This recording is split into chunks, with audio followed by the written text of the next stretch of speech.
It's kind of interesting as we go hurricaneless in the Atlantic right now, the kind of moisture that we see currently and potentially down the road for the West. So expect more unsettled weather. Flooding certainly a big concern for the West this weekend, and we'll talk about that. But the Atlantic, it's been quiet. We will probably go the whole month of August without a hurricane. But as we get into September now, models are starting to pick up on some interesting features. More moisture, more intense waves coming off of Africa. More activity in general. Yeah, it does seem like that the models are coming alive a little bit. It's September. It's the peak of the season. Good point. But they are coming alive a little bit in a way they haven't in recent weeks. That is, the weather models showing at least a trend toward higher probability of development in the Atlantic. Let's have a look at the water vapor imagery right now.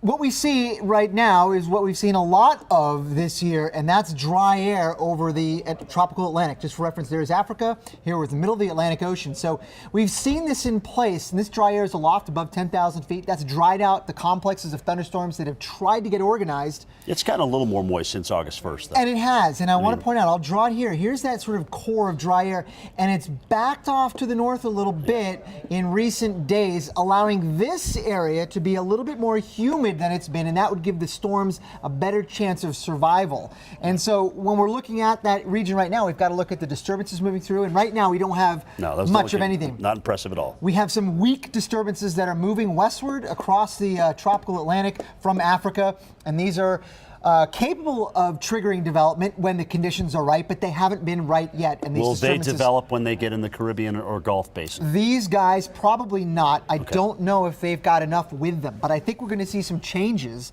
in the tropical atmosphere over the next 7 to 10 days, where we'll see this transition from weak disturbances right now. Here's the wind flow aloft. This is kind of what they look like in the wind pattern at about 10,000 feet, just little wrinkles in them. But as we head toward, I think, the end of next week or the following weekend, we'll see some stronger tropical disturbances, ones that are going to be more capable, I think, of triggering development. So that is an interesting piece we have to keep an eye on across the Atlantic. Gulf of Mexico, 20% chance of development. Do you buy it?